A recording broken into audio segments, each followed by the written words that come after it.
Welcome back, ladies and gentlemen, to the WGLNA Season 2 Finals. We're in the shootout number 2 of Pub Stars versus Simple Tankers. Now, to finish my thought about draws. Now, the draws we saw less and less because the 8-point rule was removed. And unfortunately, draws maybe prolong the game, but fortunately, it's part of the strategy in World of Tanks. Teams can still stay alive, and that's what we saw. Both teams clinging to life in that firefight. But we're going to have a different kind of shootout. What's going to happen? It's going to be a 5x40, which means that those two medium tanks, the medium 1 tanks, the T1 tanks in the front, are going to be removed. There will be no wall for these tanks to hide behind. It's going to be strictly Tier 8 tanks duking it out. We have to have a winner in order to move on in the tournament, and a winner will be declared after this battle. Now, we were talking about TOG 2s being used, but I brought up a point that, you know, to use the TOG 2, you're giving up 2 points. There's no way you can go to Tier 10 because it caps out at Tier 8. So if you have a Tier 6 in there and only 5 tanks, the most you can get is 38 points in total. That's not saying that it's refuted. It's just saying if you are choosing a TOG 2, you will have to play with 2 less points. Is it worth it? I'm not sure. Which probably means, I think, that we'd see a KV5 before we'd see a TOG 2. Something that's Tier 8, large, plenty of hit points. The KV5, well-angled, could be the right tank for other tanks to haul down behind, especially the YAG-88. You just need to cover the lower portions of it, and if you, the upper portion, just you could turn the gun around to the KV5, and that would probably be sufficient to cover the YAG-88 weak points. So that would be the replacement I'd expect. I don't think that we're going to see an instantly faster, everyone's going to line up with no cover. You're just going to see a different matchup, and it's going to cost a lot more to use a tank as cover instead. I think because of that, we're going to see a lot less IS-3s. IS-3s not good when you're facing your opponents. They get penned everywhere on that hull. So I wouldn't mind seeing that KV5 just stretched across, and then you have a YAG-88 just in the middle of the R2-D2 unit and the turret. Tanks line up behind that. You can have T-32s, and then IS-3s directly behind that. But 4 IS-3s definitely don't make a lot of sense now that the medium ones are out. Yeah, I almost want to say bring a Pershing, but why? Because you want to have the heavier armor. You want to have the heavier armor. The Pershing in its mobility is not going to be effective whatsoever in a shootout. So you start to think not in limitations, but exploitations of why would I want to bring this tank if it cannot survive this type of battle. It'll get exploited because it doesn't have that thick of armor.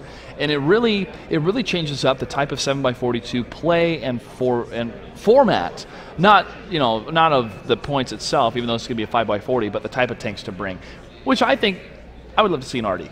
Just why not bring on an Artie? I don't know if you can do an Artie. That's really, really tough because you already have one tank that's going to go down instantly no matter what. Yeah. In the very beginning stages, then you're saying, I'm going to have 3 Tier 8 tanks and then Tier 8 Artie. You're going to get pounced upon. The Artie will not be able to do a whole tank's worth of damage in the span of maybe 45 seconds. I don't think any team's been effective with Artie on shootout anyway. There is one condition in which it can work. What has to happen is your players have to be able to make consistent track shots. That has to happen. If a track shots cannot happen, you cannot have an artillery. If you can consistently track your opponents that will be going out into the open to engage you, yes, you can bring an Artie. But we haven't seen a team that's brought Artie able to consistently track the tanks which go in the open field. We see numerous connections for damage, but we never see actual track pens. No track shots that actually pen.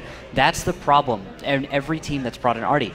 I'm not saying it's a good or a bad idea. I'm just saying that is the condition for success if you bring an artillery piece. Then, of course, your Artie has to actually make his shots count. Which I'm actually very surprised. We do have 4 IS-3s from one team and a single, YAG Tiger 88. The other side, we have 4 IS-3s and 4 IS-3s and a KV5. Then we got 3 IS-3s, a KV5, and a YAG Tiger 88. So very interesting lineups from these two teams. I'm interested to see what they do with that KV5. I hope it's going to be used for cover. I really, really do hope so. And just give up those 8 tier points for some fantastic reverse angling.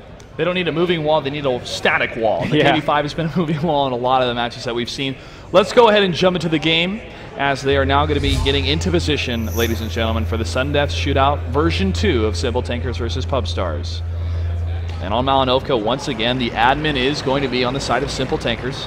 And go ahead and go over the tanks one more time for our viewers. Sure. So it is Pub Stars that's choosing the 4 IS-3s and the single KV5. And then we have Simple Tankers choosing the 3 IS-3s, the KB5 and the Yag Tiger 88. I'm really surprised we don't see a T-32 here. I really feel like the hold down position behind husks are a lot better than the reverse angle of the IS-3s. Well, setting up into position, Rella and the KB5 way out in front for the Pub Stars here. But in that T-62 is going to be the admin. He is not a member of the Simple Tanks team. He is simply in the game to make sure everyone is in position and to call out the command of fire in the game. And we will have an update from our admin here in just a sec to explain the rule set here once again. If this draws out, ladies and gentlemen, it will go to a 1v1. That's sick. If this draws out, you present your best champion, I'll bring out my best champion, and we'll settle it there. Right, Hugo Maximus? That's right. Fulcrum in the audience enjoying all of the action so far and also taking notes on the different teams and strategies. Soviet nodding his head with friction with the notebook. But now setting up here, relative to the front of the KV5, the admin telling them where the line is for them to not pass. Well, I know that Fulcrum would do well in a shootout because they have a handy-dandy notebook. Always have a handy-dandy notebook. Oh, yeah. All my notes are on the desk right now. That's right. Interesting setup so far. But of course, we kind of expected this. The KV5 will be used as that static wall, as we know.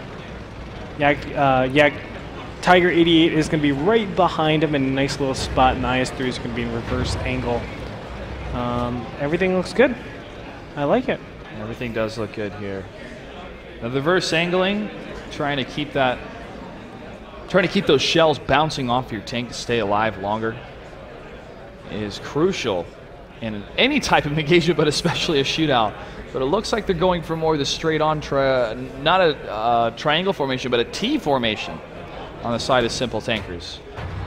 We've seen this work out very, very well over the well-formed positions with just straight-up reverse angling. I like this a lot better because you can share HP. You kind of assume, okay, hits are going to go off. Let's just share the HP perfectly and go in between shots. And here are the IS-3s lining up. They're going to cruise back and forth here, almost like a conga line between these tanks. And the admin's still on the field, gentlemen. Is he still there? Or has the admin left the field? No, he's still on the field. All right. So things are still being set up. Last checks are being made. He's going to leave the field, as we've talked about before. And then we will have the firefight.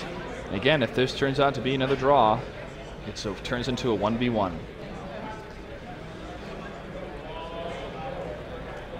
Where would you aim on an IS-3 if you're in this position? It is tough. It's going to be on top where this little, this box is. This is a really, really weak spot of the top IS-3. Plate. Yep.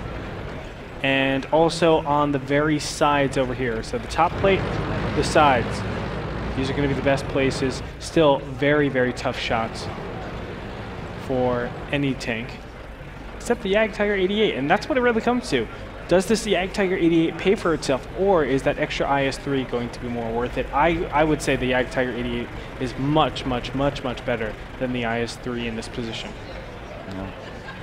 We'll find out here, because it looks like the admin has left the field. Yes, he has left the field, ladies and gentlemen. Just waiting for the call, the admin for the fire between these two teams. Who's going to take it? Simple Takers or Pub Stars? As we are in Shootout version 2, these 5 tankers here in a 5v40 matchup. It's just a matter of time for the admin to call fire for both these tankers to kill. And there we go! Rella down 552 out of 1780. The IS-3s have not taken any damage, but Executus has taken some serious damage on his side. Rella almost down at 281, but another shot fires and he goes in. Miserable takes out Executus. Jay Smooth takes down Rella.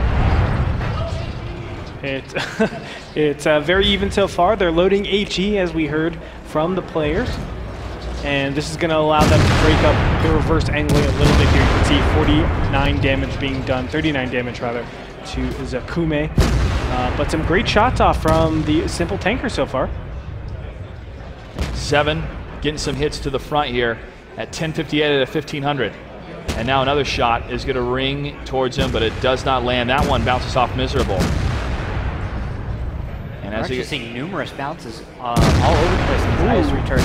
Not nearly the connections we were getting last time. Marsh166 appears to be firing HE. Other members appear to be firing AP still for the most part, although we do see a number of HE connections now from perhaps, I think, Zevin. And Marsh takes about 180 to the turret. That is the YAG-88 connection.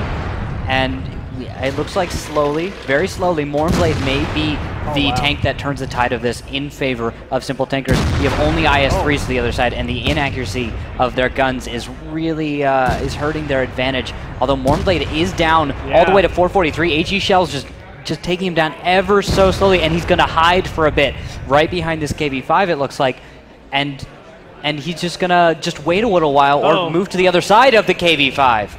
And he's taking another 100 damage. These HE shells are doing so much, but do they have enough HE to take out Mournblade? That's the question now. HP will be shared. Remember, those IS-3s have very limited amount of shells. So technically, they can have this go on. The YAG-88 eventually will be able to turn the tide, as you were saying, Rootkill, with just the sheer amount of shells that they have. Now, a couple more shots are able to hit Miserable, and Zevin still at 496 right now. Jamari at 1123. Marsh 166 at a 1054.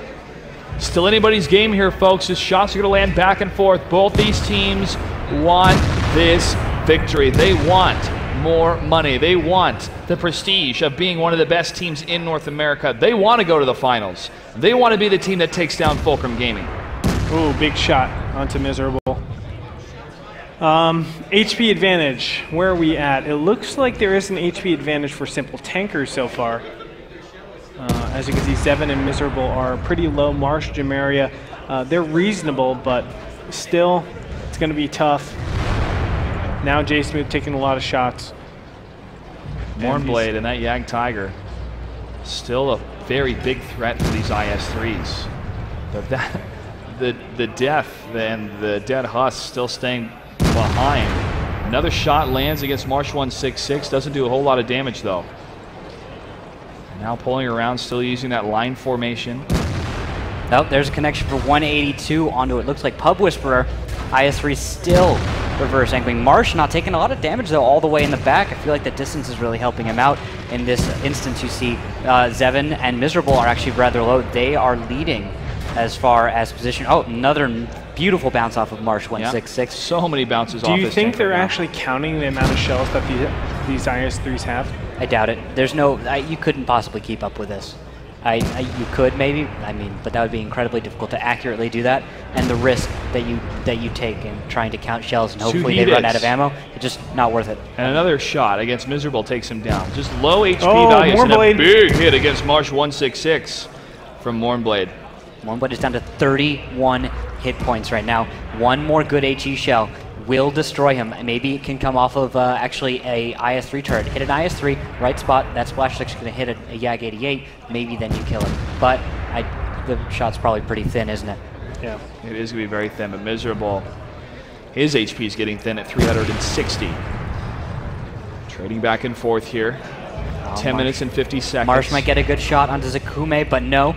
I feel like Zakume is angled in such a way that Marsh could make a solid connection, but he aims for the turret instead. I feel like maybe I'm wrong, but from what I see, it looks like Zakume could actually get penned very easily by just a solid APCR shell. It does look that way. Yeah, I don't think he's angled quite as tight as he could. And there's actually Pub Whisperer turning his tank around, I think. Oh, are they going to push up? Are they? I don't. Yeah, they're pushing the KV-5. Jeez. But the KV-5 is too fat. They're going to have to back up and hit it with momentum. Try to get the KV-5 to move. Another shot lands. Marsh 166 bounce. Another hit. Looks like another bounce there from Simple Tankers on to Upstars. The shot bringing back and forth. Just shots are hitting the tanks, but they're bouncing so well off the IS-3s. It's that spaced armor, man. No. Spaced armor is so good in this position, especially with HE. It's HE. Well, there's a little bit here. And actually, I think Spaced Armor does help a little bit against the HE shells. I'm sure it does. You hit the right spot, it's a little bit less HE damage. And on top of that, they're all mounting spall liners, so these guys aren't taking all that much damage from HE, even though it would be potent in another situation, just the fact that they have spall liners. I mean, if this isn't a spall liner ad, I don't know what it is. When to use it properly is definitely in shootouts, it looks like, when they load HE. But would it be favorable to switch over to APCR rounds at this point? Well, I think Marsh166 could come out reverse angle, and he could very easily shoot J-Smooth or Zakume right now, because J-Smooth has, actually, he's tracked, and he has to use his kit for a moment, and now Zakume is completely exposed. There should be connections on him. There's a connection. He's down to 891.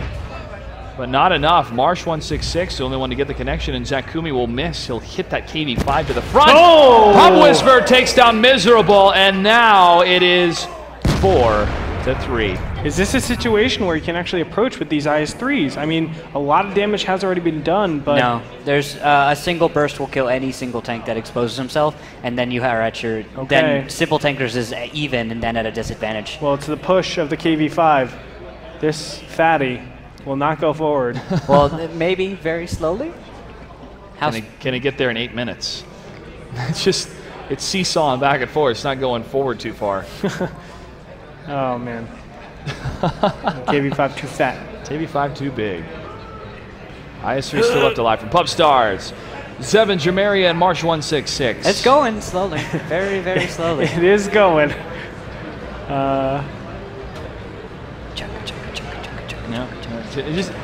In my view, it's just sliding back and forth. I'm looking at it side on, and it is going very, very slowly. I'm just going to take my hands off the keyboard here and just watch this thing kind of inch up very slowly. You can do it. So I'm pretty sure this is the slowest push I've ever seen. Of all time. You know, I thought the T95 was slow, but geez. Simple Tankers wants this win, even if it's pushing the dead husk of a KV5. Oh, no, they're going to move. IS3's now pouring out. Pub Whisper in the front for the lead. He's going to take a hit to the front, and now he's going to try to get a shot against Jamaria, but it's a miss. And now moving back is Jamaria, and Marsh166. Seven's still going to stay alive. A track shot. Pub Whisper does not take damage, but he's down to 249. One good connection. Oh, There's nice. so many misses and bounces. A failure to do damage will allow Pub Whisper to close the distance. Simple Tankers right around the corner. Pub Whisper. Who are they going to focus first? Is it 7 down to 26? 26. Zakume takes a big hit, though, and Pub Whisper tries to line up the shot, but Zakume's going to focus on Jamaria. Oh, down they go. J-Smooth will take out 7. But Marsh166. Zakume still left alive at 42. J-Smooth lining up against Marsh. He's going to fire, and he gets him. He gets it. And remember, the YAG 88 is from behind. A big miss. Jamaria will go down, giving Simple Tankers the win. Who's going to get the shot? HE round. J-Smooth is out of APCR shells. Oh, gosh. Wait, is J-Smooth out of APCR? Did he accidentally load HE? He might be. No, there it is! Simple Tankers will advance on! It took them 7 battles and 2 shootouts to do it. But Simple Tankers moves on to the semifinals tomorrow, holding on for dear life on Malinovka. Damn, do they deserve it, and you gotta give it up to Pub Stars too. They put on a valiant effort this whole time. What a team to look out for. I mean, this is a team that just got together for the qualifiers. That was their first practice. They made it all the way into the WGLNA Season 2. Now over there, they're already at the finals. They put up a great showing against Simple Tankers, who performed so well, top 4 last season. This is a team you really have to watch out for. They're going to go really, really far in the future. Exactly. This is a testament to see how far Pub Stars has come, bringing their opponents to not 1 but 2 shootouts, unprecedented so far in esports for World of Tanks here in North America. And I do look forward, Andre, to see what they're able to accomplish in Season 3. They're not out of this yet. And just as one of the team members said, if we've made it this far, now imagine how far we can go. Amazing play by them. Ladies and gentlemen, give it up for Pub Stars for a great effort throughout Season 2. Just very, very impressive overall. And I'm